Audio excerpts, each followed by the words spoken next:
Saturday, July 26th. Welcome. Zelensky signs an anti-corruption reform bill and suddenly he's a dictator. Please, use your head. This isn't the death of democracy. It's exactly what a healthy democracy looks like. Tense, messy, loud, but accountable.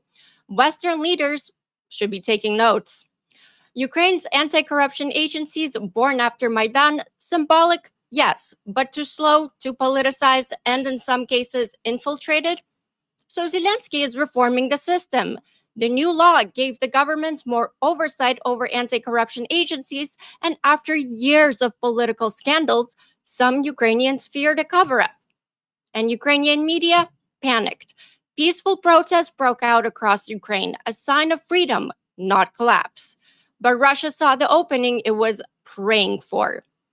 Telegram lit up with Kremlin bots, masked saboteurs appeared at protests, Western journalists rushed to declare the death of democracy, and then Marjorie Taylor Greene. She tweeted, "Mass protests because Zelensky is a dictator who refuses to sign a peace deal and end the war." Let me explain. The protests have nothing to do with the war, and the dictators don't let people flood the streets and protest. Then publicly take a polygraph to prove transparency. Oh yeah, Zelensky did that. It's Kremlin scripted sabotage, another excuse to kill support for Ukraine. At this point, even Jewish space lasers are wondering how she's still in Congress. Meanwhile, reality didn't pause for headlines. Russia's terrifying new glide bombs hit Kharkiv. Starlink went dark mid-strike again. Ukrainian drones reached 800 kilometers into Russia, and Russia launched a full-blown disinfo campaign targeting Western media and AI systems. This is war and transformation under fire. Old systems are collapsing, and Ukraine is leading the charge. This is your frontline update from the fight for freedom from tyranny. You're watching Ukraine Update with the Shills. I'm Slavia, your co-host. Let's say hello to the host of the Shills. Hi, Dick. How's it going? I am almost healed so I can actually participate properly today. And I got a few things to say about this stuff because all you people out there running around saying the sky is falling, it's got this guy's dick getting hard. That's the last thing anybody wants. Get a hold of yourselves and relax. But I would like to say with the whole Starlink thing, this piece of trash did it at the exact time to show who he really is. Never forget it, people. How's it going, Commander? Pretty good. There's a lot to unpack in there. An interesting week. Yeah. Wow. Wow. So who, what, where, when, and why? Where do you want to start us off, Slavi? I guess it's, let's talk some realism about protest bills and laws and what's truly going on, right?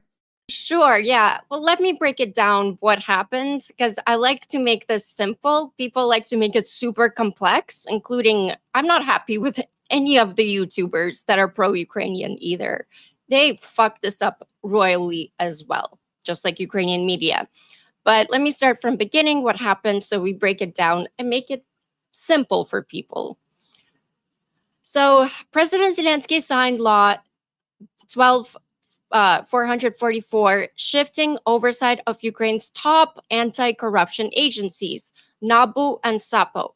Under the Prosecutor General, senior NABU officials were arrested and offices were raided. Then protests erupted. Demonstrations broke out in Kyiv, Lviv, Odessa, and Kharkiv. Veterans, students, and NGOs took to the streets with slogans like "Shame, Veto Now," and "Protect NABU and SAPO." So why are protesters angry? The new law gave the Prosecutor General power to override investigations, and this raised fears of political interference and return to Soviet-style oversight. It initially lacked safeguards like polygraph tests or external monitoring. So why did it pass them? This was wartime urgency. The move was framed as a necessary for national security amid mounting fears of Russian infiltration inside key institutions. It bypassed due process to act quickly. Then we have enter the media failure. Major Ukrainian outlets, including Kyiv Independent, amplified public outrage without addressing the corruption inside NABU and SAPO. These agencies are symbolic as they had grown deeply politicized and slow, and a reform was way overdue. So Zelensky's response was he addressed the nation directly, saying, "We hear you, society."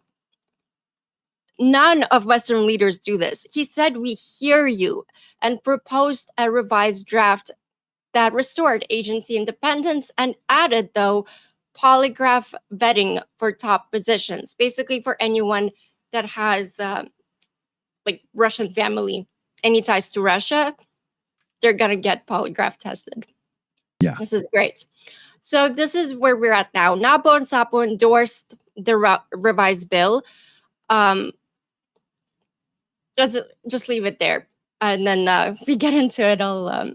But oh yeah, now that we have Russian sabotage that happened at the protest, we have masked provocateurs were spotted at the protest, intentionally trying to escalate unrest. They were shooting flares. I mean, Kremlin disinfo networks pushed the chaotic Ukraine narrative across, English language Telegram and hoping kind of to weaken EU and US support. And Ukrainian media handed Russians that on a silver platter. So I'm livid right now.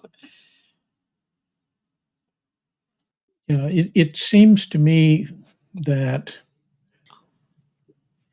the Kremlin really seized on these protests and kind of twisted what the protests are about. And they're trying to say, oh, these are anti-war, anti-Zelensky protests, and we need them gone so that the true Ukrainians can have their chance to negotiate a proper ceasefire, armistice treaty, whatever. None of the protests are saying that. That's the message being put out from the Kremlin. So anybody who's saying otherwise and saying that these are protests against Zelensky or anti-war protests is kind of twisting the meaning and echoing the Kremlin's message. Yeah. And that's the silver platter. But the thing is, so this article from Kyiv Independent, have it in front of me, and it's an editorial opinion piece, and I think this was the catalyst to all this. And it says, its headline is Zelensky just betrayed Ukraine's democracy and everyone fighting for it. Wow. This is the weirdest shit I've ever read. It reads a lot more like editorial than news. One has to wonder, yeah, it's editorial, but how it's much money is being exchanged under the table to push that narrative. Totally, man. Yes, completely. And in the end, it's like Kyiv Independent is like asking for money and then hopefully saying, but don't stop the aid. Like basically, there could be like someone better, like, Zelensky is a dictator. This is Kyiv Independent. Yeah. Yeah, I'm very disappointed. Very disappointed. It's everything that's not needed right now is inflating a conflict that isn't actually there. The timing is just when Zelensky reestablished strong support, weapons from United States. The timing is no coincidence. So whoever's doing this doesn't want Ukraine to win. Yeah. The whole thrust of the Kremlin's argument here is to make Zelensky's government look illegitimate and to put out the message that there's this huge anti-war movement going on, and he's hiding it and suppressing it. And the reason behind that is if that narrative is believed, then the Western support from Europe and the US will tend to dry up because they'll no longer be seen as trying to support and protect a legitimate government. Yeah. I mean, they made it sound like Zelensky was attacking this anti-corruption, but they left out the fact that like these same agencies, NABU, I like to call it NOBU, sorry, and yeah, they have major problems for years, huge problems. Yeah. And when you leave such anti-corruption agencies kind of unregulated at all, they're gonna get infiltrated, especially by Russians. So what's Zelensky to do when Russian sabotage and Russian spies are everywhere, even in Ukraine? Mhm. And this kind of corruption, anti-corruption and so on thing is very much mirroring some of the issues in America with Department of Justice and so on. And maybe it's just me, but does anybody notice that the Kremlin and the Republicans seem to be operating from pretty much the same playbook here?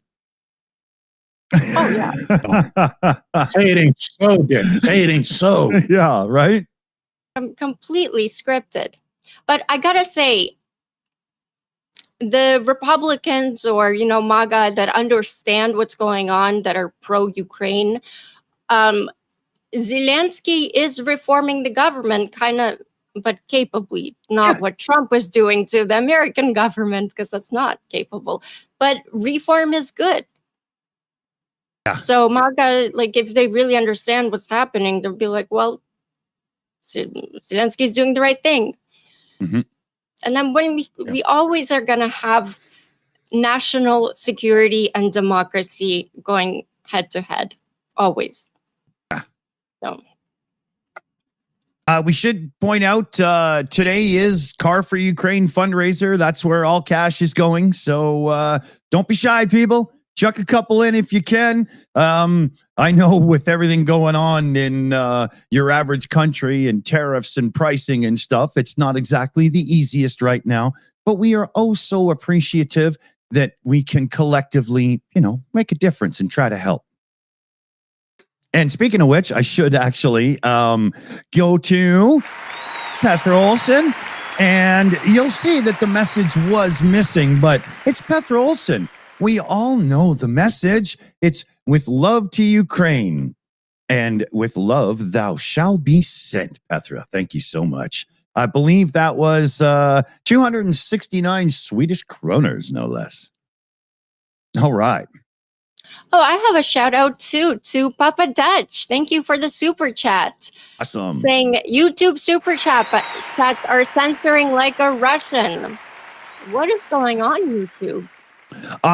We had to take our auto moderator settings down to the lowest possible ones because YouTube is just outrageous right now with the way they're censoring some people. It's crazy. Wow. Okay, Yeah. because I have it set on strict, so I should probably change it to. Yeah, I put it way down because we've got capable mod teams. They're on the job. They can handle it. We don't need YouTube getting in the way. You hear that, YouTube? Get out of the way. I also I missed. Sorry, Papa Dutch is really chatting up a storm. Have a super chat. He's saying the difference between an orc and a bucket of exterminate is that the bucket probably did not come from Russia. That's a good one. Well done there. Well done. And then he said another super chat. Thank you so much. Whenever I hear of MTG, it reminds me of an outlawed meat tenderizer that we no longer use. Oh, somebody's on a roll today. Love it. Good job, guys. Right on. We got a membership update there. Niles Knudsen in the chat there. 22 months a member. Look at that. Big shout out. Let's get a little in for that one, shall we? So now it wasn't just so I wanted to talk about how some of the social media creators, content creators, YouTube, so on and whatnot, it's like they grabbed the Kyiv Independent article and ran wild with it as fast as they could without doing any sort of looking into things. And I got to say, everybody, I'm a little disappointed. I mean, just because you had to try to be first means that you followed that of all things? Come on, really? All the big ones, pro-Ukrainian YouTubers. I haven't seen one that explained or had people had on their show to explain is kind of the Ukrainian governments and Zelensky's why they did this. What was wrong with these agencies? None of them. None of them. Somebody in the chat said that Jonathan Pierce over at ATB Geopolitics actually scored correct on this one. And somebody else said... I apologize. I didn't see his, but yeah, I'll definitely take a look. And we might have Phil Ittner join us today. I'm not sure if he can make it or not. He's got the invite. And I saw in the chat, too, somebody said that he actually hit the nail on the head today as well. But, I mean, he's in Kyiv, so I would expect Phil to totally have his finger on the pulse when it comes to this, right? See, my question would be why this is happening with Ukrainian media. And I think Phil is the perfect person to... I hope you're watching, Phil, and coming on, because he'd be the perfect person to ask what the fuck. Yeah, exactly. You know, so we'll hope he gets in. That's right. I've also been informed that Starsky actually did it properly as well today. That's to be expected. Starsky does his fucking homework. He always knows what he's talking about. Yeah, I did watch one of the live streams, but he kind of, I haven't watched maybe a recent one he did it, but it was he said it carefully, but it wasn't like, listen, this is one side, but he knows what he's talking about. Yeah, very cool. Very cool. Of course. There was somebody in the, let me just switch, because I know this is kind of a little flip-flop, but there was a good question. And let me just switch over to here because I bet it's in here. I got to scroll first. Oh shit! I was going to copy it in and didn't. Sorry, 1 second here. I want to try to scroll back and find this. Somebody had asked if Commander could speak on, and I should be able to just fill in the blanks, but I'm drawing a blank here. Tag me in the chat. I think it was the Thai-Cambodian border dispute. Yes. Yeah. So this is a dispute that goes back to the early 1900s when France, which Cambodia, Laos, and Vietnam were all part of French Indochina at the time. France signed a rather vague treaty with Thailand demarcating what the border between Indochina and Siam at the time, which is now Thailand, what that border would be. And nobody thought much of it. And when the French got kicked out of Indochina in the 1950s, suddenly this issue reemerged. That you were holding up your finger. Do you need me to pause? No, go for it. I'm setting Phil up. He just joined in the back there. Okay. Anyway, the crisis reemerges in about 1953, 54. And it's not that there's a huge amount of resources or anything that's the dispute there. The key areas of dispute are primarily ancient temple or city sites that lie along that border, and they become an issue of nationalistic dispute between factions in both countries, because for example, the right-wing Thais want to claim that all of that territory should actually be theirs. The right-wing Cambodians want it all to be theirs.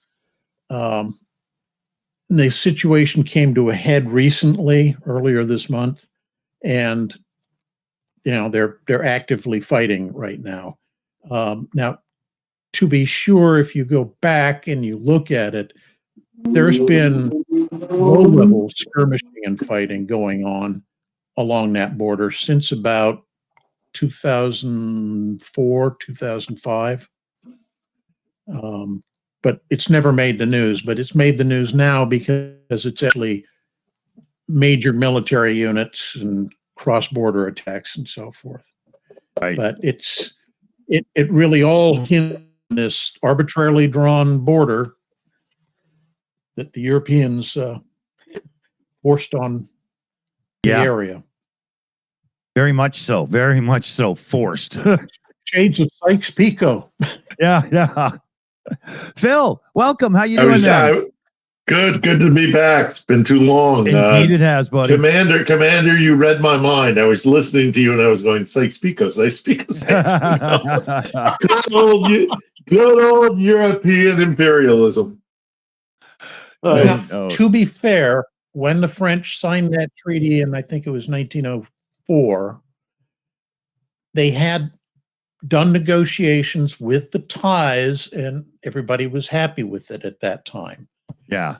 So it's not as arbitrary a line drawn on a map as you get with Sykes-Picot, where nobody talked to the locals at all. But there's that great scene in Lawrence of Arabia. Power relationship between France and Siam really would have been not an equal level of discussion. So the French said, yeah, we want it here. I'm sure the Thais kind of nodded and said, yeah, we think that's a great idea. So let's flip the script back to what we were just talking about there. Events in Ukraine, Kiev there, Phil. That's been a crazy week. By the way, Slavi, lovely to see you as always. You've been killing it on social media. Thanks so much. Here's a little taste of home. See that? Yeah. Yep. I still like the peach, but the berry is growing on me. But nice. There's a little limonade. I've been actually craving, I don't know if you tried kisiel, which is like a strawberry goo. Have you tried that? No, I'll have to seek it out. Oh my gosh, it's like the strawberry goo, but you drink it, but it's Is it like a Russian morse? Or a compote? It's more gooey than compote. Yeah, look it up. Okay, I'll look it up. I'll ask my friends here. I'm sure they'll point me in the right direction. I still can't believe you guys make soda out of pine cones. That I still don't get. Interesting. Yeah. Well, we have ginger ale, so we turn ginger root into soda pop. Yeah, well, no, and I've been buying ginger beer. I've been shamefully making Moscow Mules as my sundowner cocktail. But I do make it with Gorelka. I don't make it with vodka. Anyhow, okay, so let's get serious. Yeah. Take us through your opinions of things and whatnot. We'll have a little reaction, interjection as we go and stuff, and see where we land. Yeah. Well, look, I mean, Tuesday when Zelensky and the in his party in the Rada, in conjunction with Timoshenko's party and with a third party which escapes me, but it kind of more cozy with Moscow than anybody is comfortable, forced a bill through, this bill that was going to absorb a couple of anti-corruption organizations and bring them under the umbrella of the administration. And people just got pissed. They were furious. And Tuesday, I had a long conversation with my camera woman here at the studios. We were filming today, and we had a long conversation about this. because she attended Tuesday, Wednesday, and Thursday protests. She said on Tuesday, and I knew this because I'd spoken to several people who'd been to the Tuesday protest, that was spontaneous. That was an open expression of real anger. I will note that, had that happened in Moscow, they'd have been on the streets for about 10 minutes before a bunch of wagons would have pulled up and guys in riot gear would have streamed out and started cracking heads. The people on Tuesday were really, really angry. They felt betrayed. They took to the streets. They took their right for a right of assembly under the Ukrainian constitution and expressed their anger. And they did it right in front of the presidential palace. Wednesday, I'm told, was now that I know less about, but I was told that was the biggest one. Those were like the largest collection of people that were out there doing stuff. And my friend who was there, my colleague, my associate, my employee, said when she first got there, there were about as many security officers there as there were protesters. Guys with little earphones, Right. or they're suspiciously kind of on their phone, And she said it was about 50-50 protesters and those guys. Wow. And I pointed out to her, yeah, but they weren't in riot gear, right? So, and she said, yeah, well, of course, because Zelensky couldn't do that. He couldn't provoke some sort of clash. Right. So it had to be done by covert measures with the security guys. Moscow would have, I think, and I pushed back on her with this, would have put out riot gear. On Thursday, this I thought was very interesting. She said, I went to the Thursday one and I stayed for about 10 minutes because it was so clearly manufactured. And it was so clearly probably most likely done by the civil society leaders who are pushing back against Zelensky. But it was very orchestrated, very structured, very much. She used the word manipulated, and again, I wasn't there, so I can't say for sure. But it had clearly lost the impetus that drove it on Tuesday. Zelensky does look like he's going to repeal, as it stands now. Last time I checked, the plan is that he has put forward a bill that would, in essence, reverse this. There's a couple of things that remain where there is more influence by the administration over these anti-corruption groups, but more or less, Zelensky's backing down. And again, in a conversation with her today, but also in conversation with other people that I know and spend time with here in Kiev, a lot of people said there was a general sense of now's not the time for division in Ukraine. Mm-hmm. And so let's not. That was my initial reaction, Phil. I was like, seriously? I mean, I get that was a dumb move on Zelensky's part, I think. I get people being pissed, but to let it get to open, and then now it's being analyzed, multi-international news and everything. It just, I think, a little bit more of a calmer reaction. But like we were saying earlier, I'll let you get back to it. But like we were saying earlier, Kyiv Independent, and there was some feeding the flames, right? Well, yeah, that's kind of the role of the Kyiv Independent, though. The Kyiv Independent has distinguished itself. Because if you don't know the story of the Kyiv Independent was made by a bunch of guys that broke away from the Kiev Post because they didn't like the way the corporate, the guy who owns it was running things, and they didn't. I believe he's a Emirati, or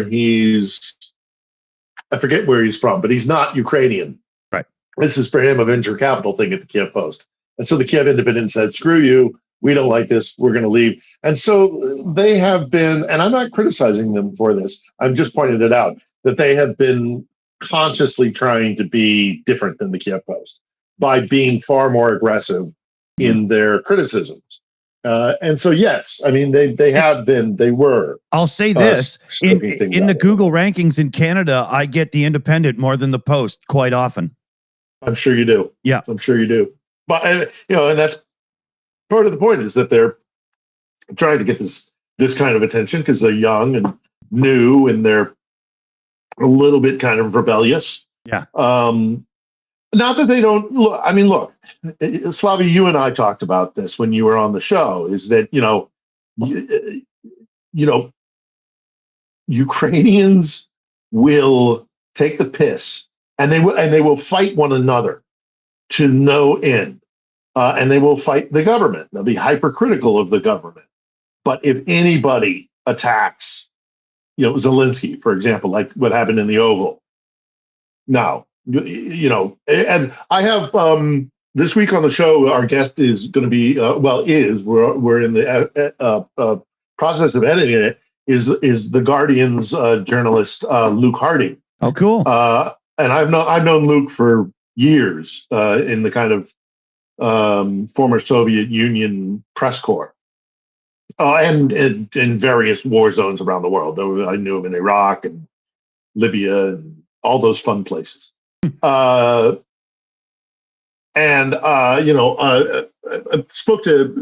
to him about it as well, and he quoted somebody saying, "Yes, Zelensky is a clown, but he's our clown." So that's kind of the attitude here. I think. Look, I got to say this as well, is that I think people's nerves are so frayed. And they're so on edge here in Ukraine and in Kiev in particular, but out east as well. Being under attack every night or nearly every night is exhausting. I mean, the lack of sleep, the chaos, the fear, like all of it bears down on you significantly, and it's meant to. That's the point. Yes, that's what the Russians are trying to do. Is they're trying to break the will of the Ukrainian people. And to say that it isn't having some kind of effect. I mean, look, I find myself a little bit short to temper. I find myself groggy and a little out of sorts constantly, because my sleep pattern is come and go for the last month, especially. You're not just living it, though. You're analyzing it and tearing into it and talking about it and very deep, right? So. Well, there's that too, but that's my job. That's my vocation.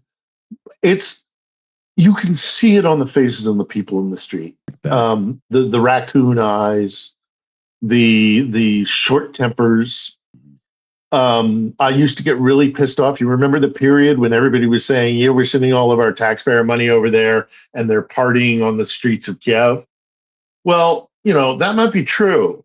But if you're on the streets of Kiev and you're walking past these people drinking, having beers and patios, and you scratch right beneath the surface, and there's a sense of desperation.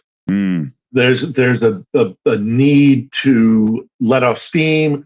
There's a need to find some version of normality, but it's a thin veneer because the people of Ukraine are absolutely exhausted. They are really, really. Nobody is talking capitulation. Well, I say nobody. Few people are talking capitulation. Few people are saying peace at any measure. Just make it stop. There is, look, this is a democracy, and lots of people have their voices. Yep. Everybody's entitled to their own opinion. The vast majority, however, are you're letting down determined. Democracy if you don't voice your opinion. To be honest. Yeah. And Slavia will tell you this as well. I mean, Ukraine has a history of everybody has a say. Everybody, there are factions, and they've been used in the past to divide and conquer by Moscow, but they're genuine as well because this country is multi-ethnic, it is multicultural, it is a democracy where people have the right to express their opinion, and that's a result of other outside influences, but also domestic influences. But Mhm. I always like to make the point that Ukraine is a democracy because empires have crossed through here. Moscow is multi-ethnic by conquest, and Yeah. so there is always the first among equals, and that's the guys who live in St. Petersburg and Moscow. So, Yeah, Commander, I have you. Oh, go ahead, Slavy. I have a question for Phil. Why isn't anyone talking about the problems with Nabu and Sapo? Because they had corruption problems. mhm. Yeah, So that, it's not being that's voiced my enough, is biggest it? issue. Yeah. yeah. I mean, some people. I mean, obviously, people here are talking about that. I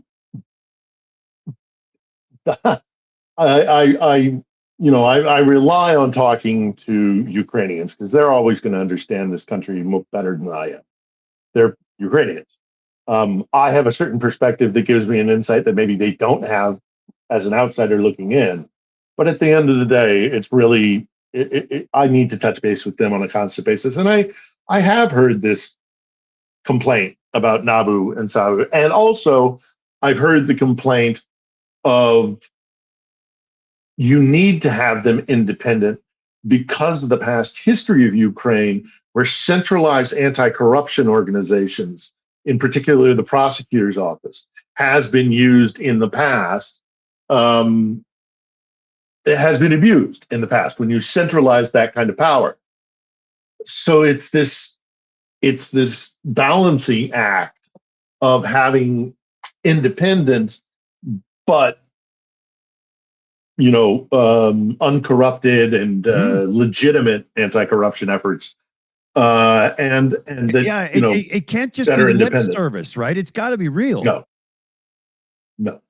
and sadly, in many ways, it is just lip service. Yeah. But corruption it's such a problem. I mean, it's so huge.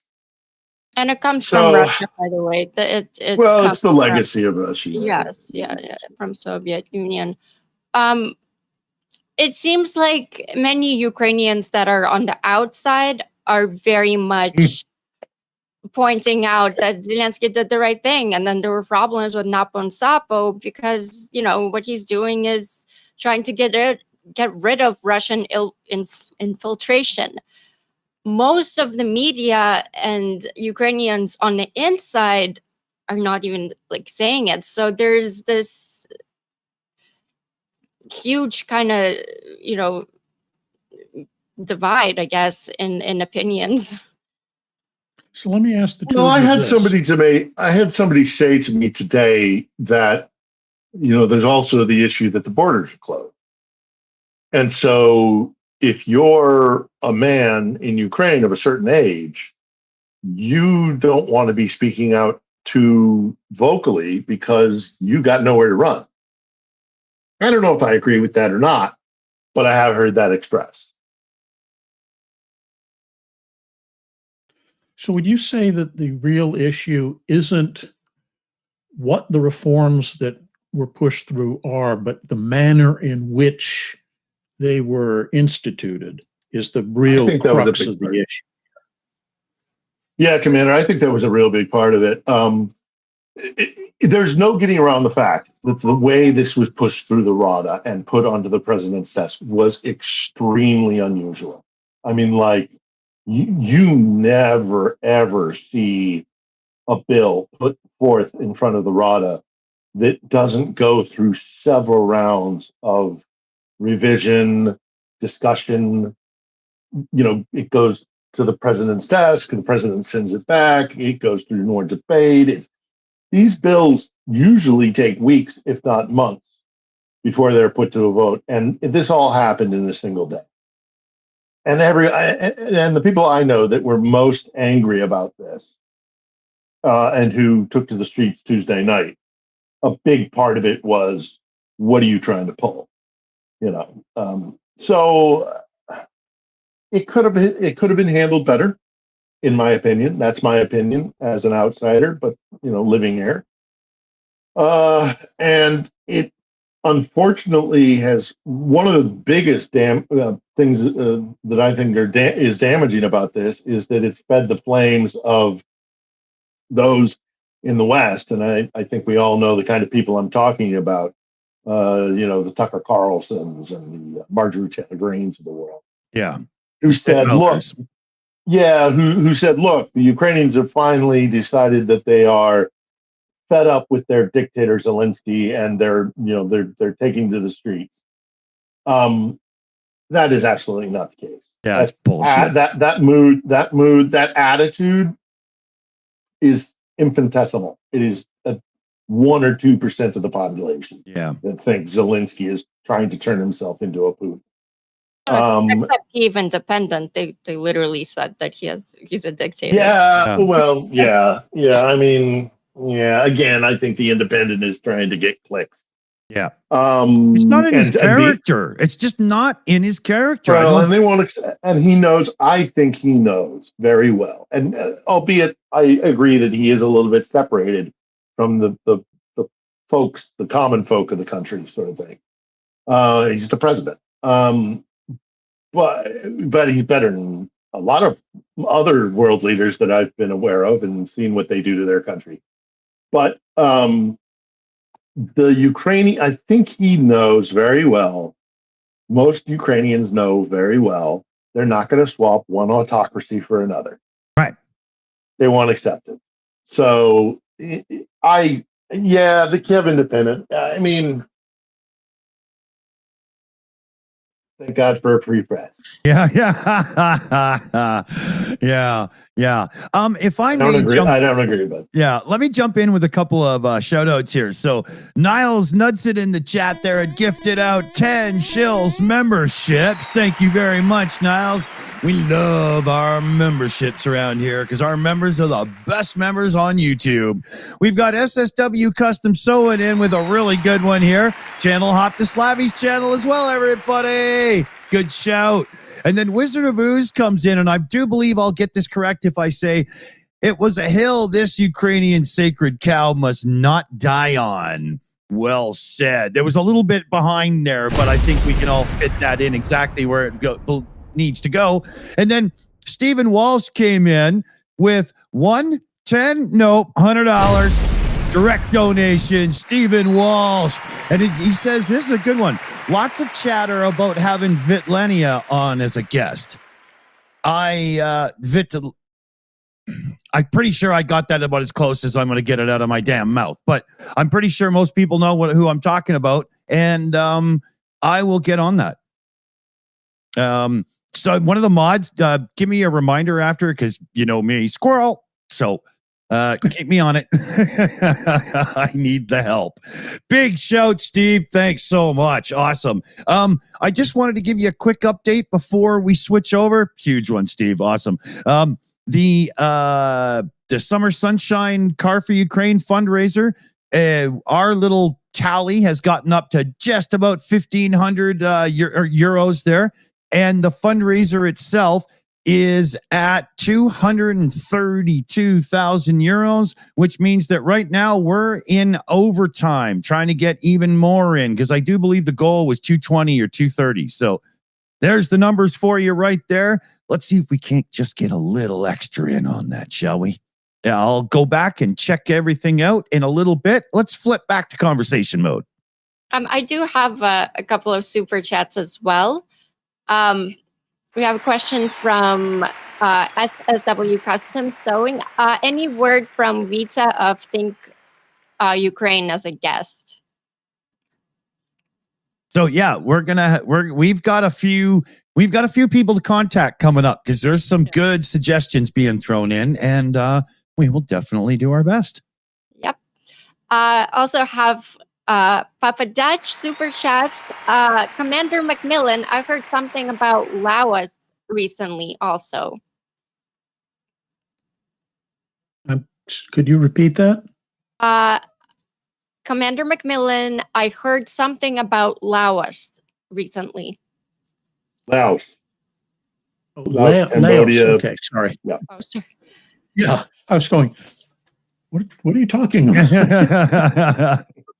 Yeah. It's a beautiful accent, Slavi. Don't listen to any of them. Yeah.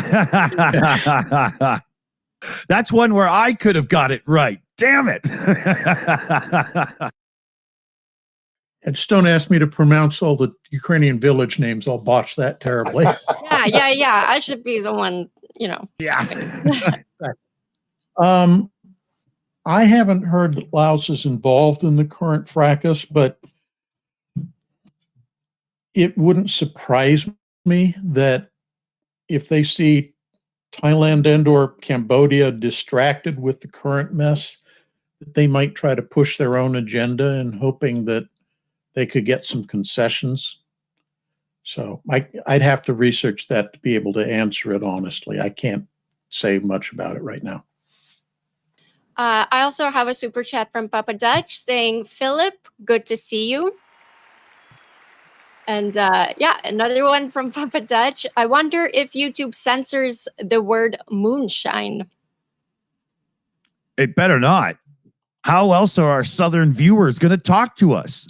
Yeah. Then another super chat from Papa Dutch saying, this is a test. It is only a test. If it was real super chat, there would be more words here. Fuck you, YouTube. That was a good one. You know what? He earns this one for that. You suck. I love that clip so much.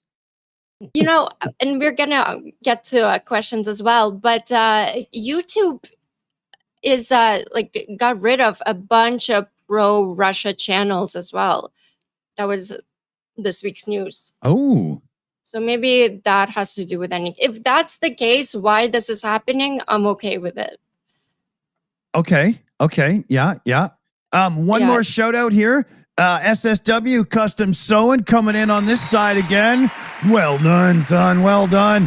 Thank you, everybody, for supporting Ukraine. West Coast is the best coast, fellow babies. I couldn't have said it better. Love it. Good shout. All right. Oh, wait a minute. I'm not quite caught up. You know they exist comes in with a super chat as well. Please discuss the Russia drone factories. Huge horror. Good one. All right. Oh, wait a minute. I hit that button one too many times. So, why don't we just dive into that for a minute then? Who would like to lead us off? Phil sounds like he's got something to say. Well, I mean, there's a couple things about it that have come out in the last 48 hours, 72 hours. The Russians are saying that they're stepping up to like mass production, that they're going to be, churning these things out. I forget the exact number per day, but it's in the thousands. Yeah. It's a juicy target. It would be a good thing to hit. It is not too far, if I recollect. Where is it? I don't want to say it's Irkutsk. Spiderwebby type stuff could be. Yeah, spiderwebby stuff would be great for that. Yeah. Or just look, the longer range missiles and drones the Ukrainians are developing. I mean, why not? Absolutely. I saw a weird sidebar to this, and that is that recently there's a investigative body in the African Union that is saying that they are seeing an increase in Russian recruitment of African women who are recruited to basically go and work in this drone factory on the line, producing drones for the Russians.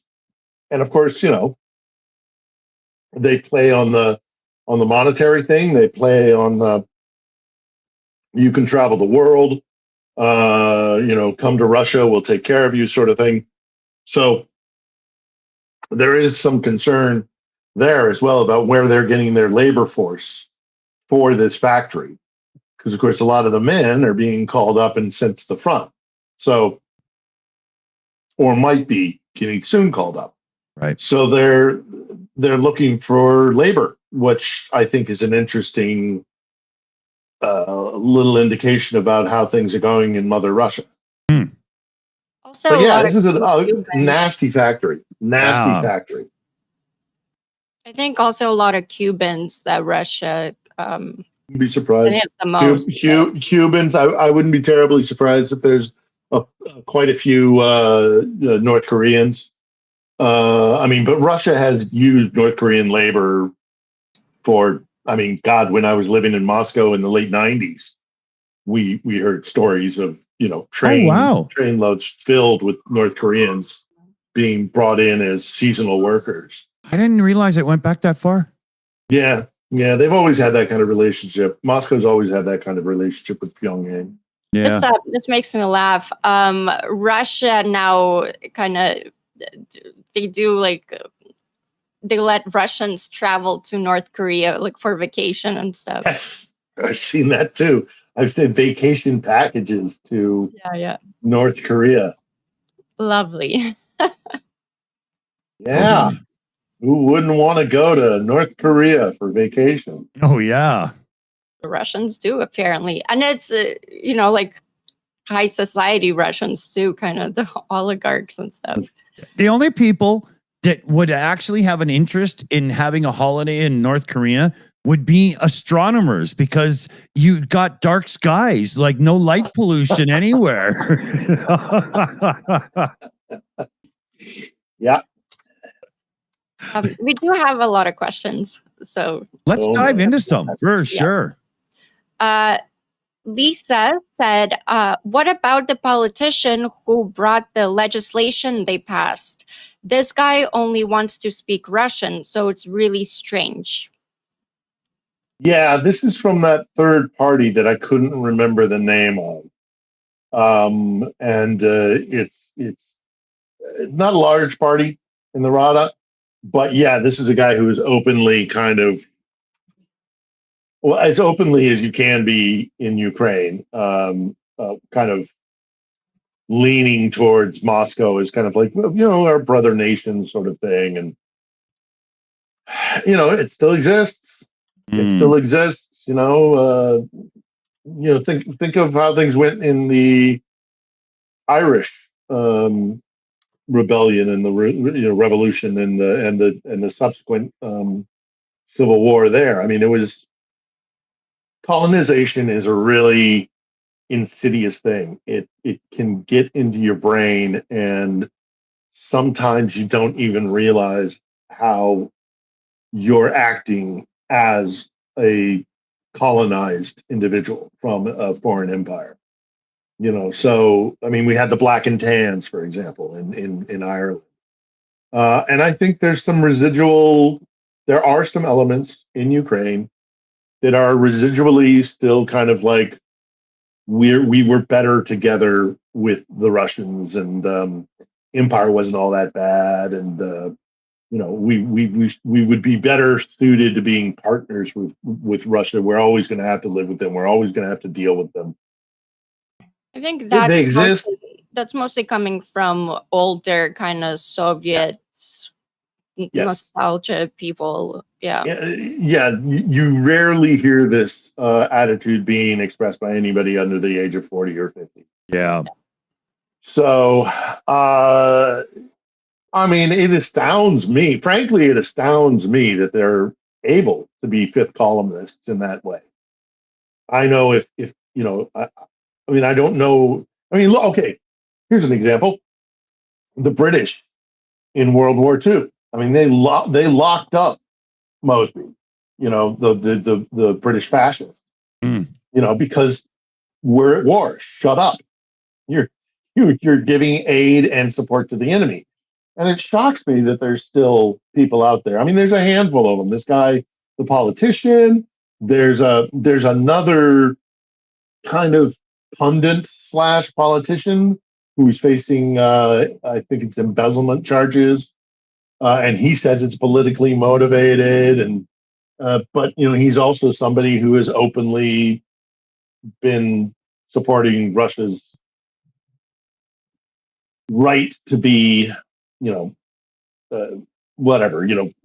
safe, quote unquote, from the big bad West in Ukraine. And, it does exist. And this is a democracy, and freedom of speech does exist here. It gets cut away at the edges sometimes.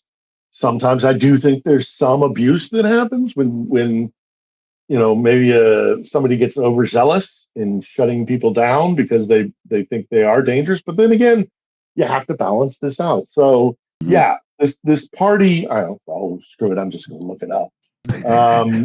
Dividing between the right to free speech and being able to say, yeah, I agree with what Moscow's saying, and crossing the line to where that becomes you're actively working for the benefit of that Treason. enemy, hostile nation. Yeah, treason. Treason. That's a really difficult thing to sort out, particularly in the midst of a war like this. So all things considered, I think they're doing a pretty good job of, being open to allowing criticism, but still working to keep control over people who are active agents on behalf of Moscow. That can't be an easy ball to balance. Oh, hell no.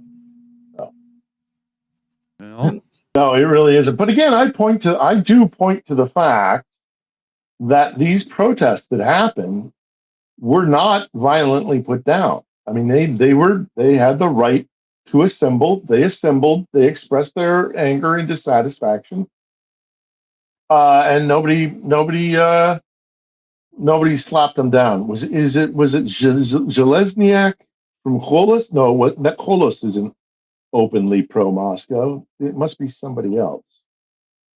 Oh, this is going to bother me. In the meantime, let's go to the next question. Oh, it's a comment worth bringing up from Whitefishy, saying that the fact that the EU contacted the Ukrainian government was concerning. Terrible timing, as the EU was planning on fast-tracking Ukraine membership talks despite Hungary opposition. Yeah, that was another aspect of this that was not good, is that the Europeans were very, very concerned about this and said, if you can, and I think that might have been another way that Zelensky has been influenced to kind of pull back on this. But this is kind of an impossible situation for Zelensky. On one side, take care of the corruption in your country. On the other side, well, what do you mean? Like, don't do that. Don't reform the government and get rid of corruption agencies. Like, what? It's an impossible situation. Yeah. So you got to ask yourself, what do we want?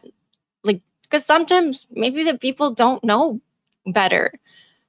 So what are we going after here? If it's EU membership, then these are the things that have to happen. Yes. And the people are not going to like it. But the end result is what the people want. So, the end result of EU membership is so worth a little bit of stress and hardship getting this done properly. This is serious long-term goal thinking. No. Yeah. And again, I think it also does play into the exhaustion. Yeah. Of the people here. Oh, speaking of which, I was going to turn to Commander about that. We were talking about the people, at this point in the conflict and, exhaustion and easier to turn on the switch and so on. Commander, you were very instrumental in the whole pulling out of everything and clearing out after the, for God's sakes, when you were, where were you over Middle East and you guys were? Oh, yeah. Yeah. I mean, you must have seen that exact thing in the people as you were doing everything you had to do to. It was weird because Somali culture at the time, and I don't think it's changed much recently, was very tribal. It did not have a unified government at the time. So Still holding on to the old Ottoman type stuff. And no, it's even worse than that. It was literally this group of families over here from this region of the country hate these two. These two don't like each other either, but they dislike this group more. And all these different factions had their own heavily armed militias, and they spent almost as much time shooting at each other as they did trying to throw roadblocks up to make life difficult for the UN and the US when we were trying to bring aid to the country. Right.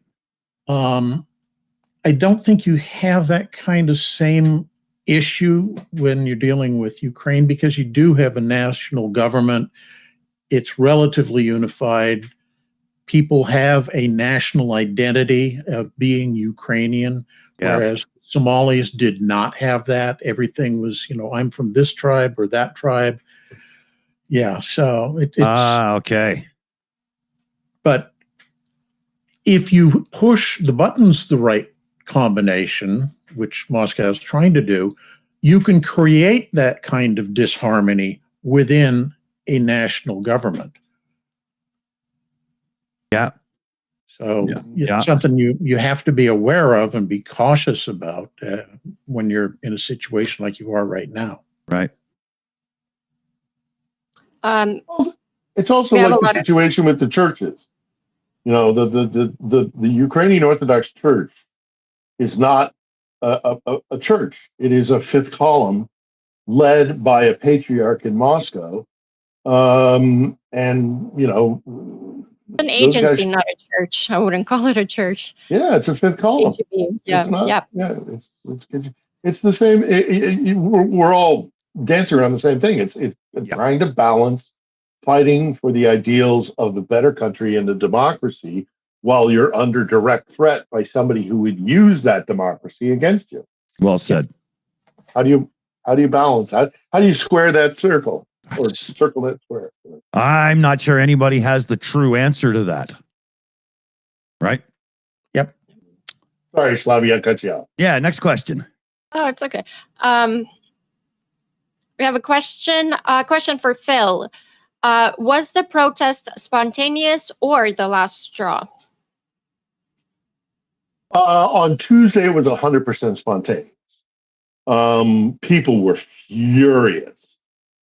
On Wednesday, I think much of that remained in that the desire to take to the streets was still coming from a very sincere place of anger and frustration. And then I do think it started to become a little bit orchestrated.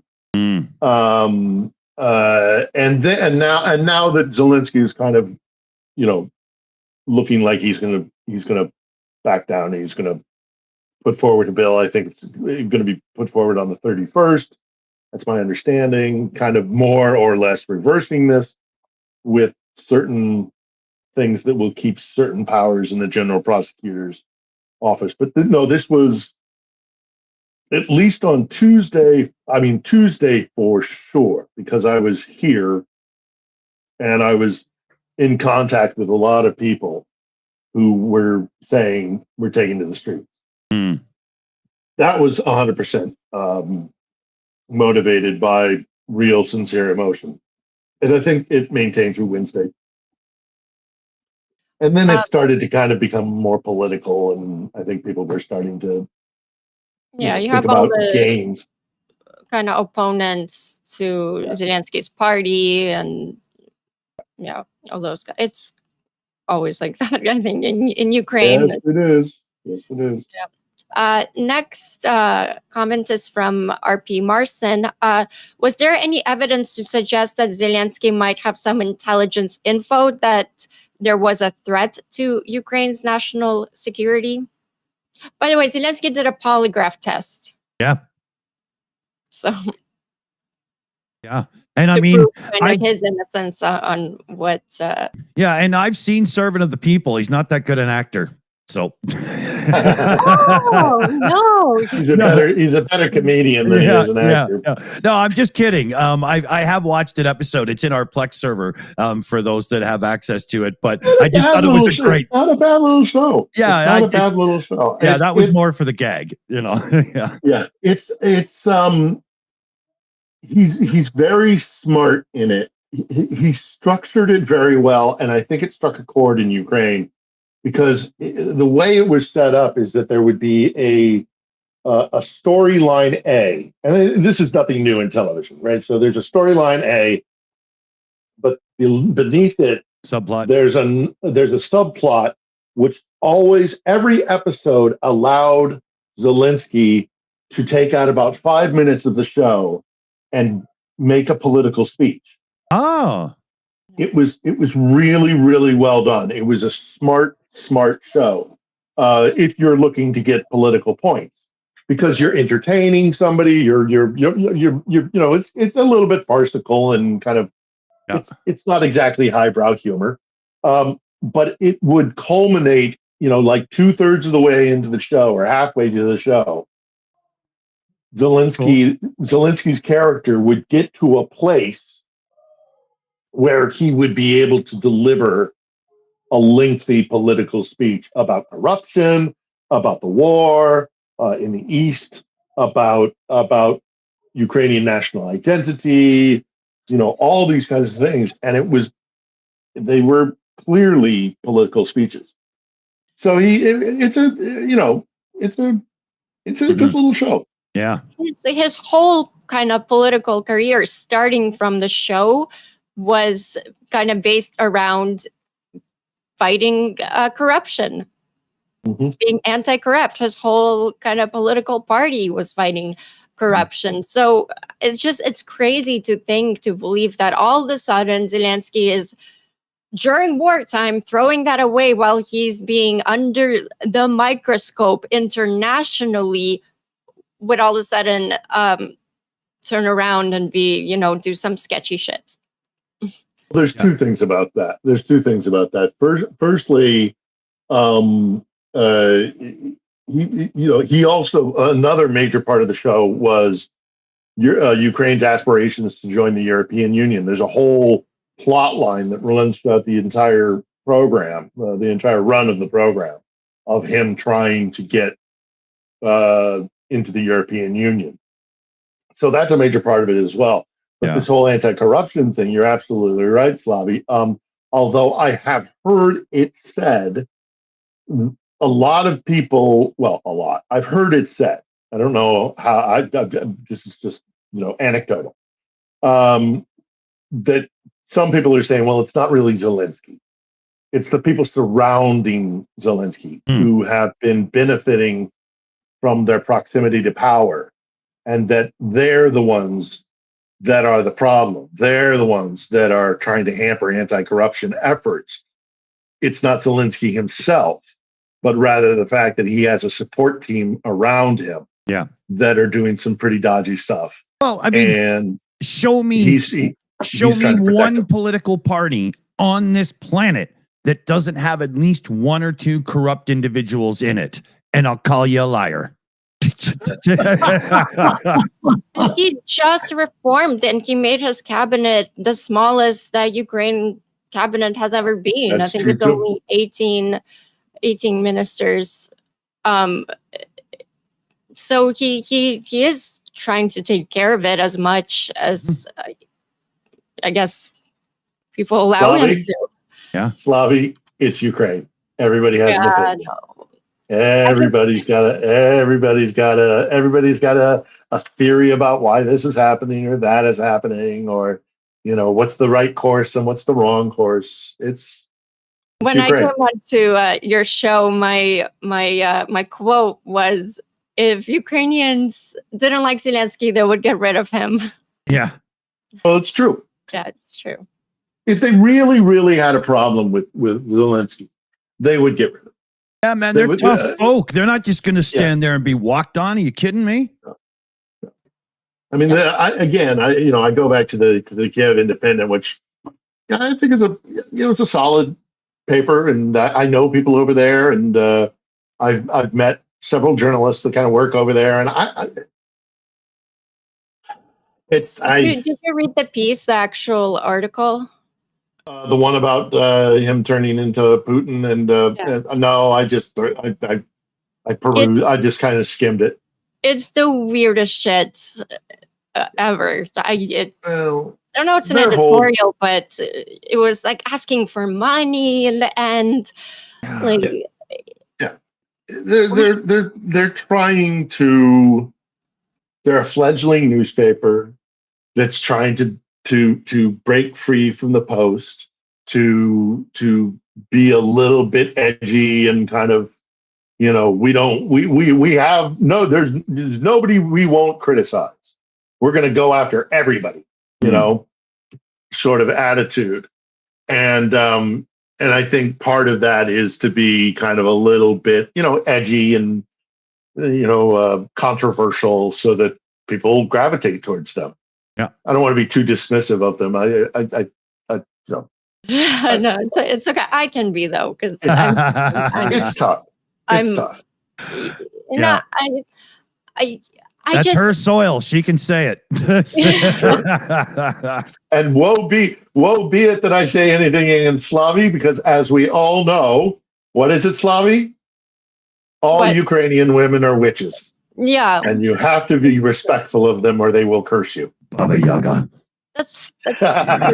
No. Baba Yaga is more Baba like Yaga is Russian. Russian. Baba Yaga is Russian. Yeah. And she's very ugly with like a huge. Oh yeah, I mean the green chick from Oz is a looker compared to that one, right? Yeah. I hope this Kyiv independence edginess, as Phil puts it, doesn't cost aid to Ukraine, because they're playing into what Russia wants. Their narrative is this whole dictator. It's what the foolish MAGA, repeating is this whole dictator. And what it seems like this, I don't know, this article is they're playing with fire. Yeah. And I don't know who they think that would be better than Zelensky. I don't think there's anybody. And I'm talking about externally, international, foreign affairs. Internally, maybe, probably be somebody better for internal politics, most likely. But aid doesn't come from internal politics. It comes from the outside. And Ukraine needs Zelensky right now, especially right now. Yeah, I think we should hit a special button for the Kyiv Independent on that specific report. Not the whole thing, but on that specific report. This one's for you guys. Today we're making fuck off pie. With 1 cup of no one cares, a dash of kiss my ass, add some fuck yous, a pinch of blow me. You're going to want to stir it all together and shove it up your ass. Cute. Edgy. Yeah, I've heard Zaluzhny floated, but I don't think that would work. I don't. I mean, I have all the respect in the world for General Zaluzhny, but and I do think that firing Zaluzhny was a blow. That hit Zelensky's approval ratings. But I don't think Zaluzhny wants the job. He's not a political man. He's off being ambassador to the Court of St. James in London. It's who are you gonna put in place of Zelensky if you get rid of him? Having said that, of course, again, they're not going to replace one autocrat for another. So, if for some reason Zelensky did go down a really unexpected path, the Ukrainians would get rid of him. As the thumbnail on Slavi's episode of On the Edge, it's if they didn't want him, they get rid of him. Yep. But that being said, unity is one of Ukraine's greatest weapons. Disunity is Russia's greatest dream. Yeah. And what happened this week, Russia got in from the inside. Um, Yeah, they and were it cracks in the popping corks in the Kremlin. Yeah. And it cracks in the very image that got Ukraine kind of world's, I guess, supports, let's put it this way, despite like Russia's nonstop disinformation, which is happening exactly how they wanted to play out.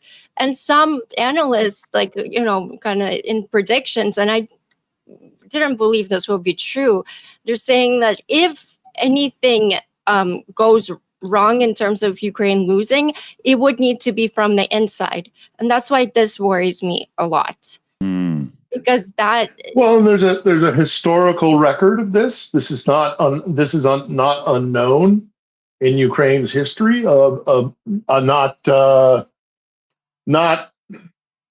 15-minute, 10-minute taxi ride from here is the arsenal in Kiev.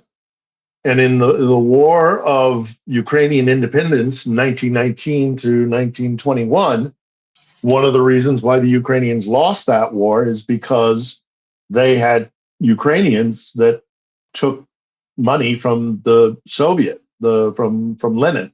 Right. And in the reason, one of the reasons why they lost so much territory at the beginning of the war was that there was a Ukrainian Bolshevik sympathizer with Moscow who was a general in the army, or a high-ranking officer in the Ukrainian army, who barricaded himself inside the arsenal so that the Ukrainians could not get to the weaponry that they needed to defend themselves from the Bolshevik forces that were coming in. And there are still bullet marks on the Arsenal building. It's one of my favorite buildings in Kiev because it reminds me every time I go there of the fact that one, the Ukrainians have been fighting for their independence repeatedly throughout their history, and two, that one of the best weapons that Moscow has used against them is traitors and disharmony, and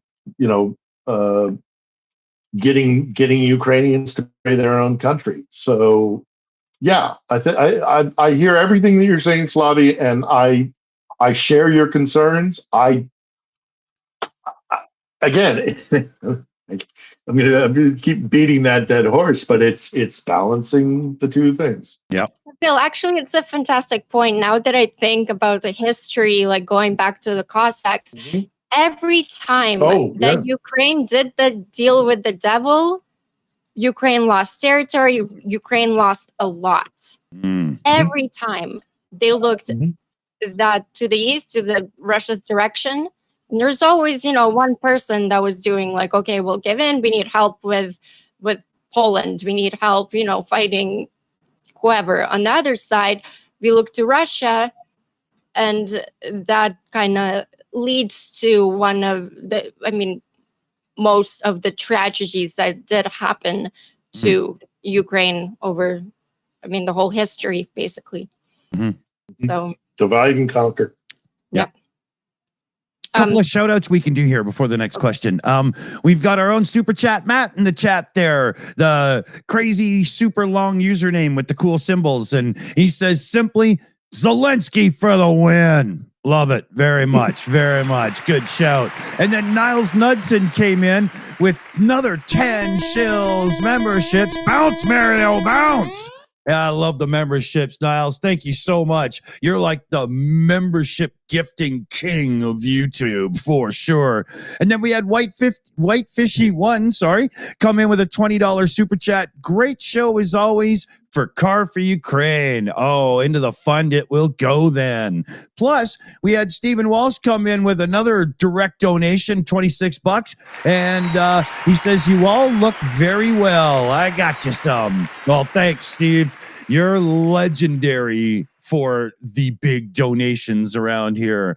And we always appreciate those efforts so much. Thank you, everybody. Car for Ukraine. We've had a couple come in today. Let me scroll down. And we've got Darlene Patton, James Skinner, Dutch Lion, Dirk Otto Schurman, and Jean-Marc Laticour in with very recent donations direct to the Car for Ukraine fundraiser as well. So Thank you, thank you, thank you, thank you. And in case I forgot to say it, thank you very much. Next question. We're clear. Yeah, I have some super chats Oh, too. cool. Papa Dutch is going ham, and I love it. Thank you so much. He's saying, as cracks appear in Russia control, the underground will have all the incentivization they require. Another one from Papa Dutch saying, you can't live forever on caviar and vodka. Challenge Anyway. accepted. Amen. Some of the richest or resource richest parts of Russia are actually the poorest. There's a video that United 4 just did, and they showed a region, I think, of Yakutia, where it's rich in gold, like all these resources, and they're living in garbage. So, all right. Yeah, questions. Oh, one more. Arthur Miller comes in with a super chat there on the channel.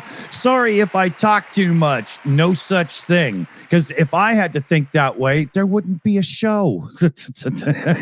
All good. Thank you so much.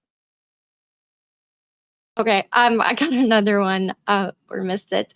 Papa Dutch said, I often wonder what it is about Donald Trump that anyone who voted for him thought they would gain except someone else to do it. Yeah. There's still so many that voted for him that don't see how bad their vote was. They're still doing that. You're just sorry ass Dems crying because you lost. Just wait, you sorry ass sack up. You're going to feel it soon.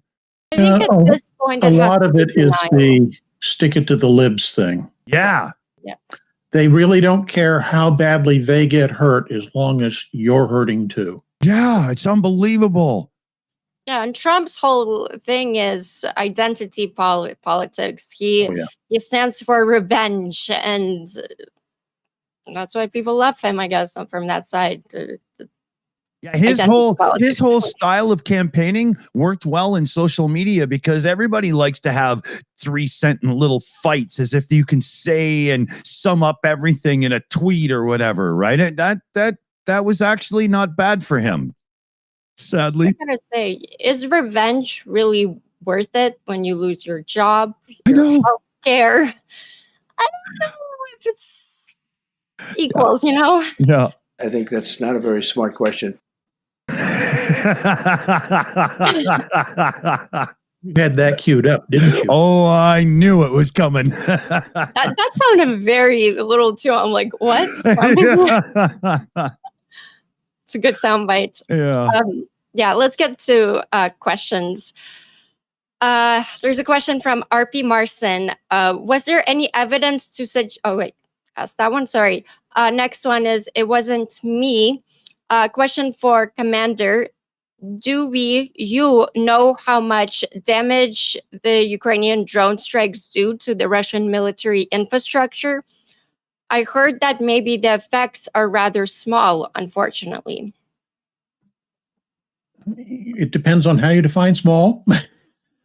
The key is that how many of those strikes are being launched, how many of those that are launched get through, and how many of those that get through have destructive power sufficient to actually damage facilities. So, yeah, we know that some effect is definitely being had. We know that various bases, supply dumps, factories, etc., are being hit, and damage there, at least from photographic evidence, is fairly substantial. But how badly that impacts the overall Russian, the overall Russian defense infrastructure is hard to say because it's so large and so extensive. But it's definitely having an impact. Yeah. Well, and there's a psychological impact as well, I think.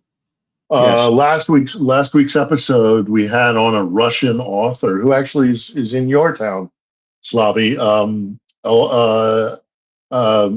Eliza Berry, who also has a YouTube channel here and talks about kind of explaining Russia to foreigners. And while she was on the show with me, she told the story of one of the things that has started to happen is she's talking to people back in Russia, as she's in LA, very famous writer apparently in Russia. And she's talking to people who are shocked that they're having to go into air raid shelters in St. Petersburg.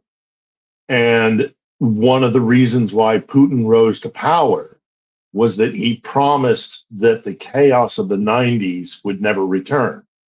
The gangster shootings, the car bombings, the kidnappings of the Yeltsin era, when the kind of the mafia gangster class was carving out their hierarchy.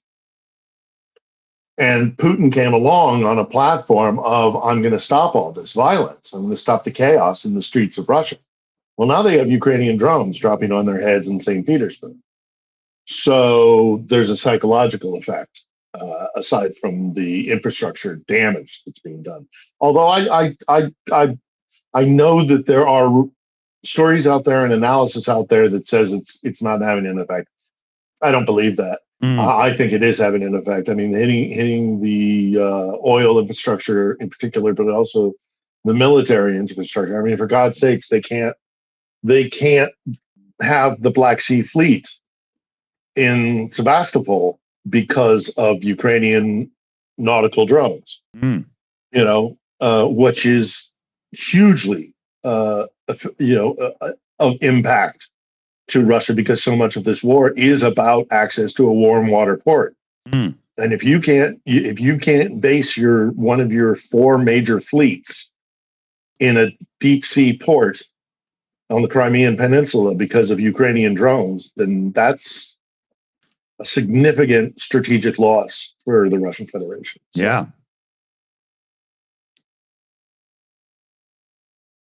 Do I have a? No. Okay. Sorry. Next question. What if all of the EU countries had joined Ukraine and tries to stop Russia? Oh yeah, if that's from Super Chat Matt there. I mean, I would love to see that. It's just the whole UN rules. It's just you can't. There's always somebody to block Orban there. I don't see it as possible. Drives me nuts that it can't. Well, it could. It just requires individual nations to decide on their own.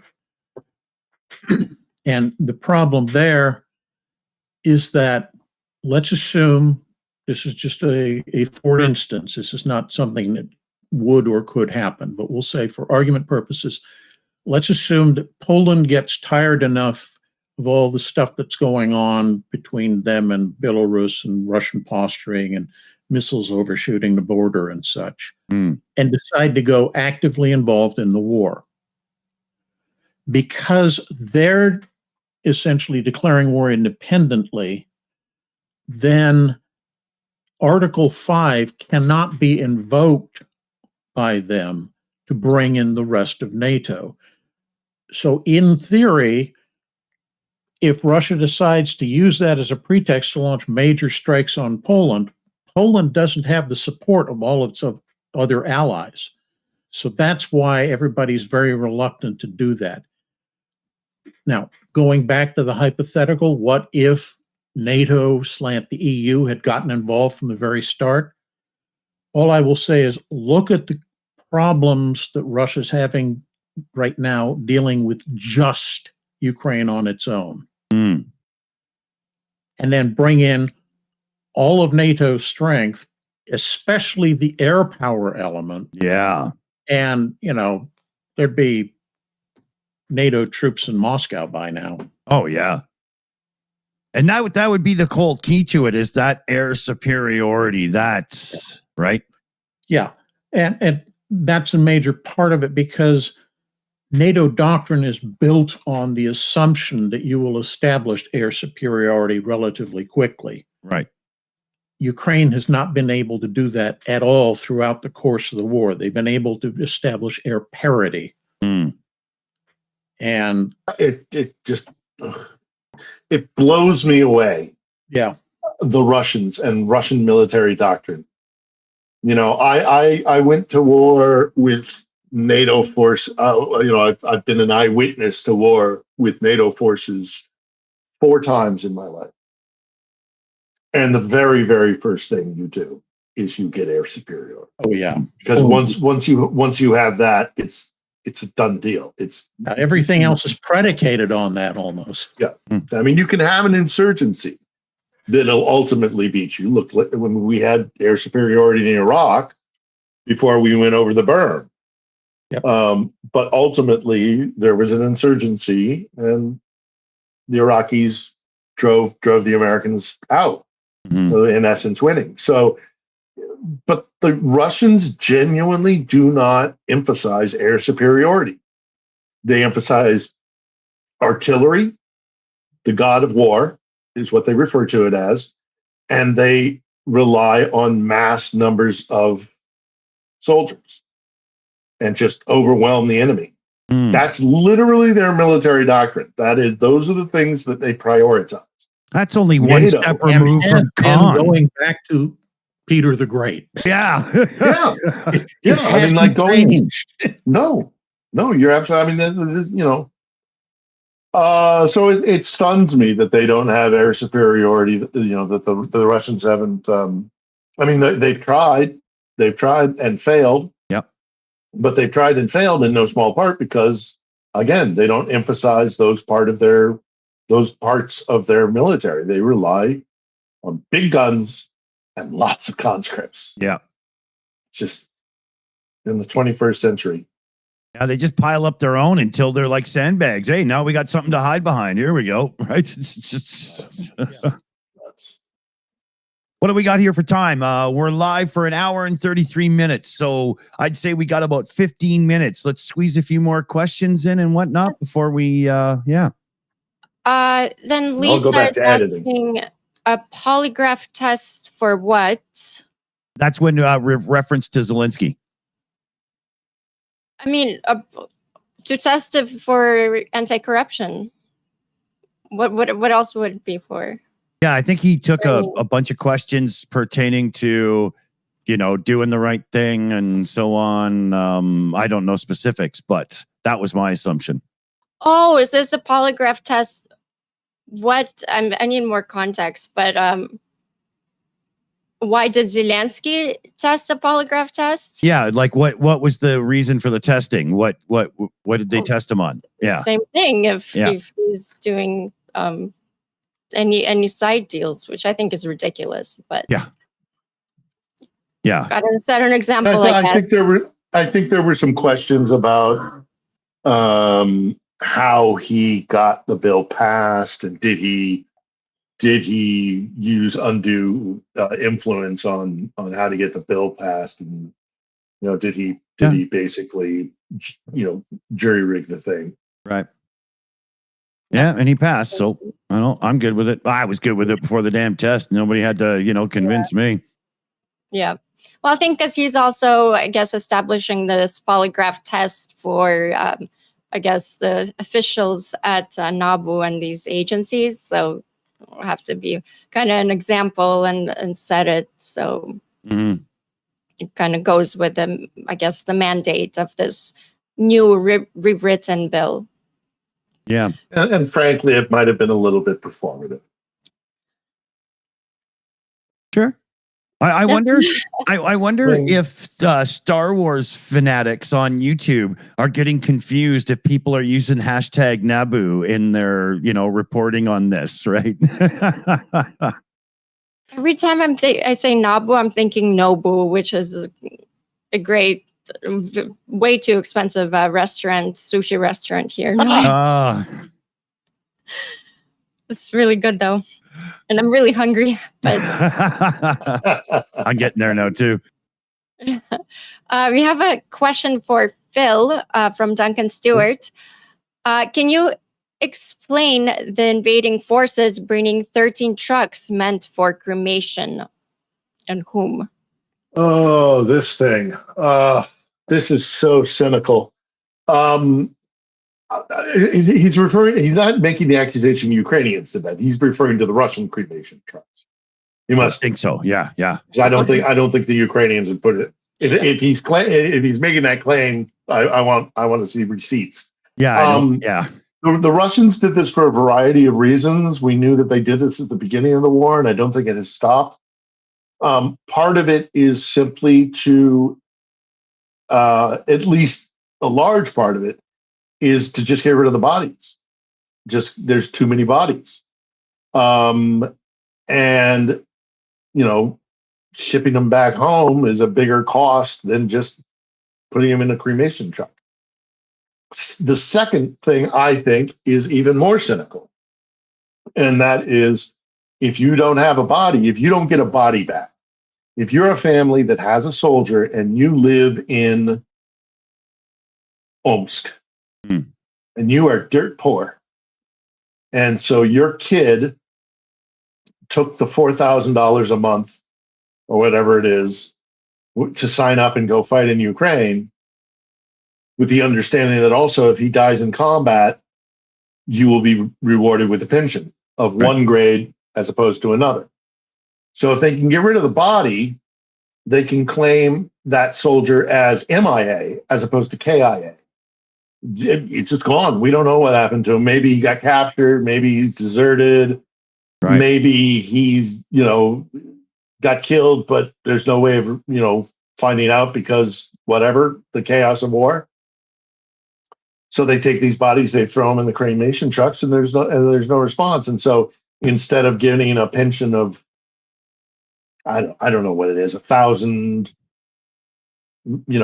whatever, $1,000 a month. Yeah. I think even that is extravagant. But instead of getting that pension, you get a pension of $200 because he's not KIA. We don't know where he is. Yeah. And sick, I mean, how sick Moscow shit. Yeah, and it's so easy to see them doing this crap too. And there's a third element. If you're going to commit war crimes, dispose of the bodies through cremation, there's no evidence. A grim reality, but you're right. Yeah. Good point. What do we got? Yeah, we got time for a few more questions. Good. We have a question from Cheryl to me, but I'll open it up to the panel. Love to hear Phil's thoughts. What do you think of Sternyenko? He's a good dude. He has a very complicated kind of relationship with Zelensky. He is a critic of Zelensky, but definitely not an enemy. Personally, he's very liberal, very left. I'm somewhere in the middle, so he's liked by many, mostly young Ukrainians, and so yeah, I stand more with Zelensky on here because I'm in the middle. Yeah. So, but yeah, I'd love to hear Phil's thoughts. I mean,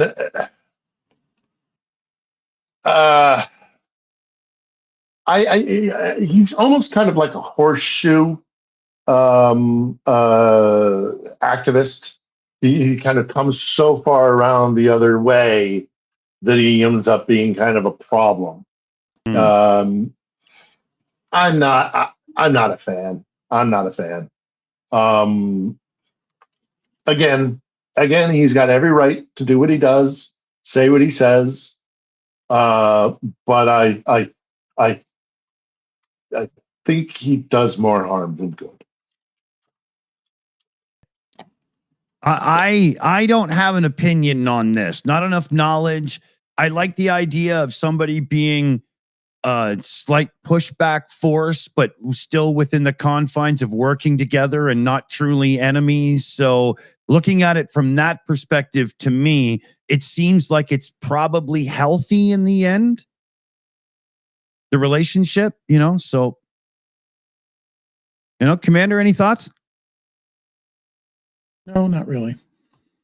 Thank you. You've covered it well. Yeah. Well, from Stirnenko to Trump. Oh God. Oh boy. I had to do a segue there somehow. I need to go wash up right now. I feel dirty. From this guy in Scotland now. Trump is in Scotland now.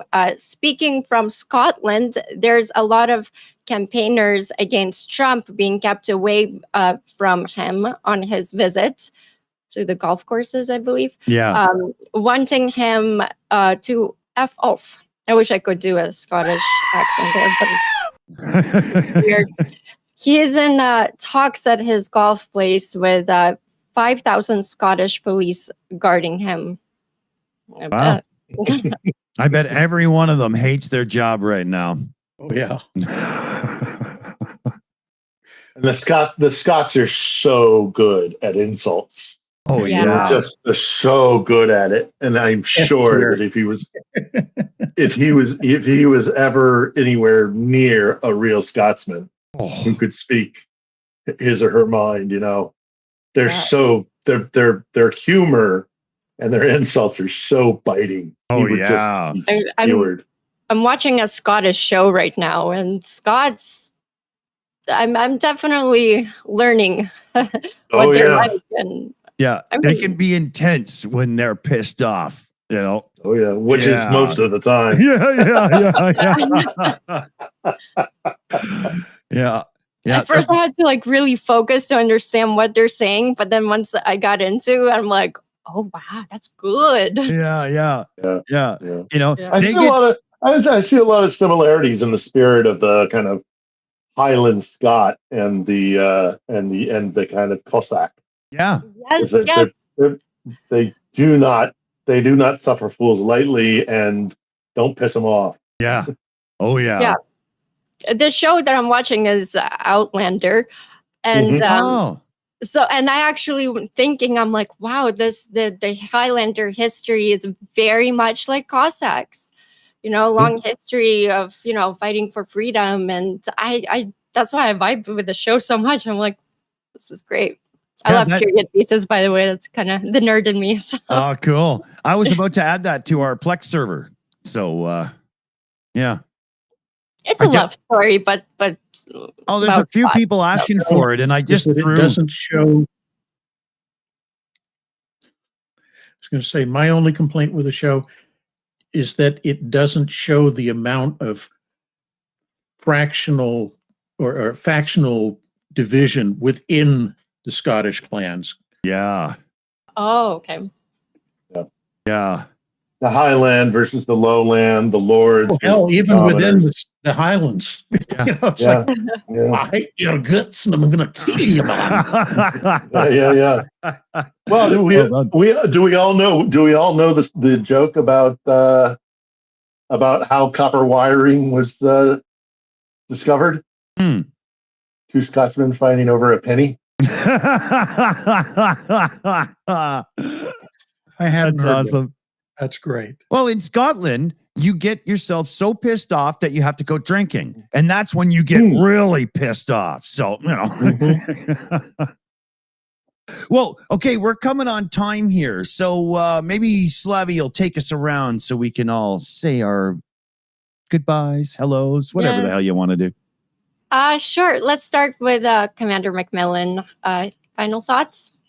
One thing we didn't cover, which I think bears mentioning, is that the Russians are making some gains on the ground right now. Yeah. But it's very reminiscent of the fighting from last year around, Bakhmut, Avdiivka, where they're making tiny gains at huge costs to fight over this small town. And eventually the Ukrainians will probably say, okay, we've done what we needed to do. No need to die for a pile of rubble, which is all it is now. And they'll pull back and the Russians will repeat the performance again and again. This is their summer offensive that's ground to a halt before it even really began. Yeah. You know, We've lost 3 battalions in Sumy. Oh yeah.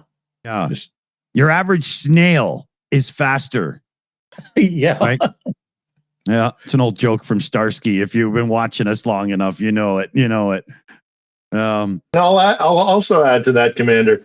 They haven't gotten to a series. There's a series of cities that run from a town called Kramatorsk down towards Kherson. And these are being described as the fortress cities of Ukraine.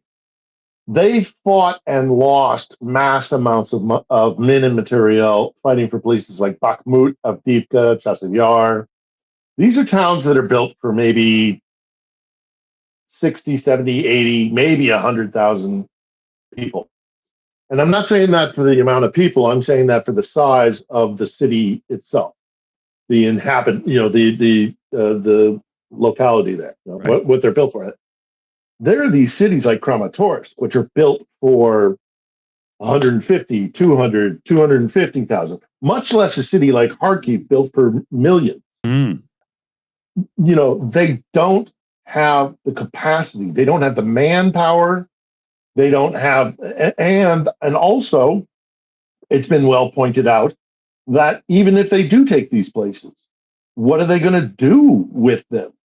Can they afford to maintain these cities that they're destroying? Right. And yet people are still living in these regions, in these oblasts.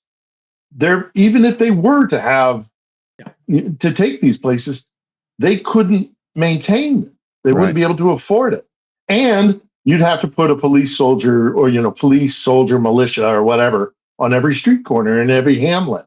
Yeah. Because the Ukrainians would start a partisan and insurgency war Instantly. This war can't be won by Russia. It just cannot. And I don't care what all the guys looking at maps are telling you.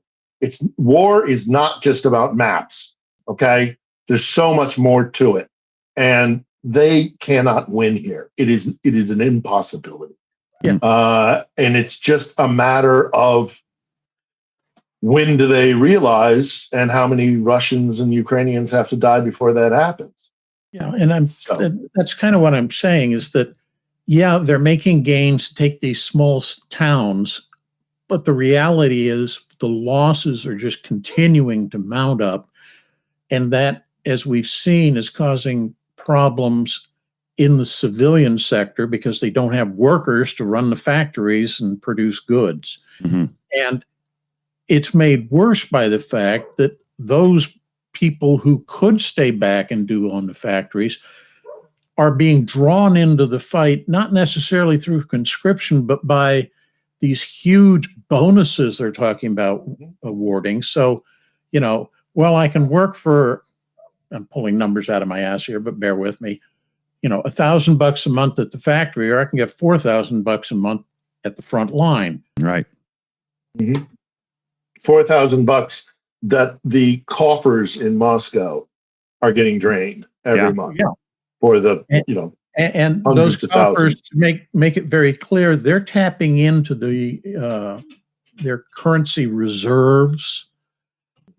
This isn't, we tax X amount and get maybe loans like the U.S. does for another part of that. They're drawing down everything, which means that when the war is over, how are they going to rebuild? Because they won't have the money to do so. So and Moscow and the Kremlin has been forcing the banks to let military industrial industries and other war supporting sectors of the country to take out incredible loans at incredible rates that are going to decimate the banking system at some point. They're in real trouble. And I know folks have been saying that since the beginning of the war, but at some point it can't go on for them. It is not unexhaustible. Yeah, the accumulative effect of this deeper does start to become seriously real soon. For right? what? For what? Exactly. For what? Exactly. I think the best way to put it is Putin has decided to mortgage the nation's future for his tiny spoonful of glory. Yeah. Mm-hmm. Well, and he knows that if he loses, he's gonna fall out a window. Yeah. He's going to end up in the woods outside Moscow somewhere. Yeah. He'll develop a severe lead allergy. Yeah. So let's remember we're on wrap ups because I can't be Right. much Okay. longer I here. just Yeah. wanted yeah, to point okay. out something that we completely glossed over. Yeah. No, and And you're I'll be quick in my wrap up, and it simply is: please watch tomorrow's episode of On the Edge. It's simply on my YouTube channel, Philip Ittner. Episode 58. We had the great special guest, who is possibly one of the best journalists working in this region and in this sector about intelligence and international espionage and what the Russians are doing on a global stage geopolitically, the mafia state inside, the intelligence and information warfare they conduct. I've known Luke for a long time as a fellow member of the kind of Moscow press corps, so it was very casual, a little bit hasty because his time was limited, but it was gracious of him to come into the studio and sit down and talk with me. We talk on a whole bunch of stuff. We even bring up Epstein. And yes, for the first time on the Edge, I did make an open plug for Car for Ukraine. So we're getting there. awesome. Please tune in. Please. Awesome. 8 p.m. Kiev time. We'll get the link in the live chat and I'll have it in the description as soon as we end the show. Yeah, Phil's interviews are always awesome. Damn right. Watch. Yeah. I have a couple of super chats from Papa Dutch saying, if you smiled, I hope I also helped you think. I'm sitting here laughing at his super chats. So next one is, Trump doesn't need a polygraph. He needs a psychological evaluation. Just an observation. And a better face painter. Face tanner. Yeah. Then Papa Dutch, also super chat question. Is Trump paying the Scott police anything for disrupting them? Well, if he promised it, I'm sure he won't actually pay the bill. Ask a contractor how well he is at that. What next question from Papa Dutch? What does a Trump visit cost, whatever place he goes? Big it must be. I know his golf courses trips are like insane amount of money a day. Like, Yeah. I almost want to say like $500,000. Yeah, I know more probably. Well, Because he's yeah. jetting there and yeah, one of the things Security people don't detail. realize is he requires all his support personnel and security staff to stay in his hotel so that he's getting all the money that the government is paying out. Oh, wow.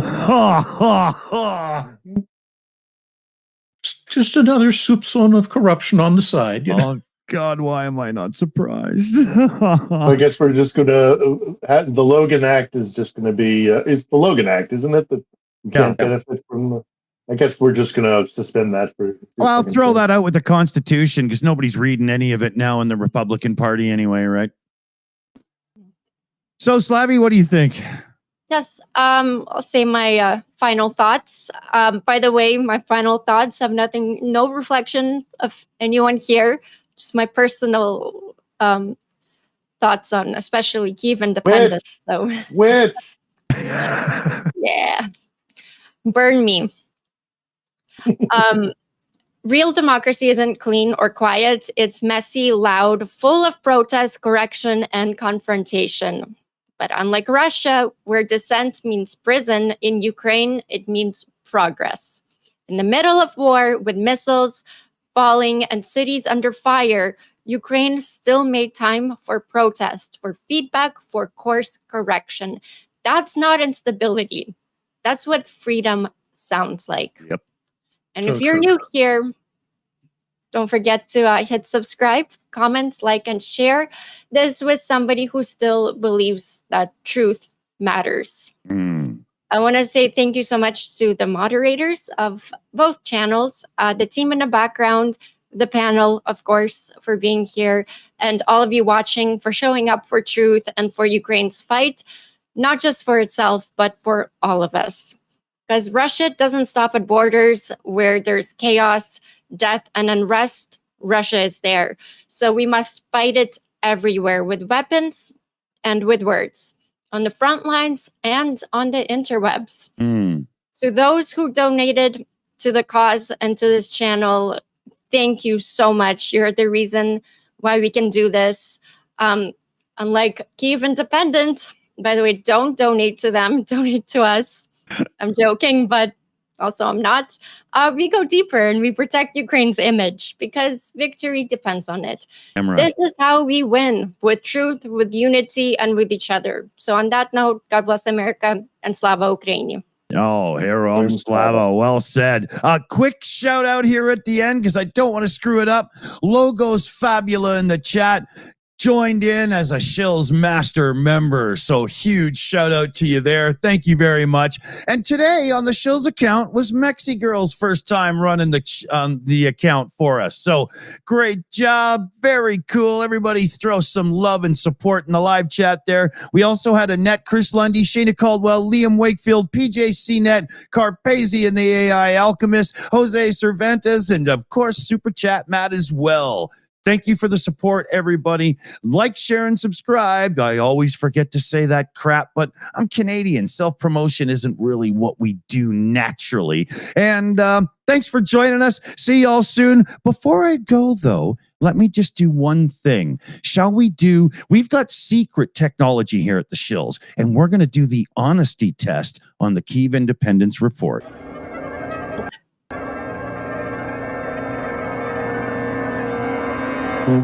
Oh, that didn't go well, did it? Thanks for joining us, everybody. Slava Ukraine. Heroям Slava. Nice.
It's over. Go home.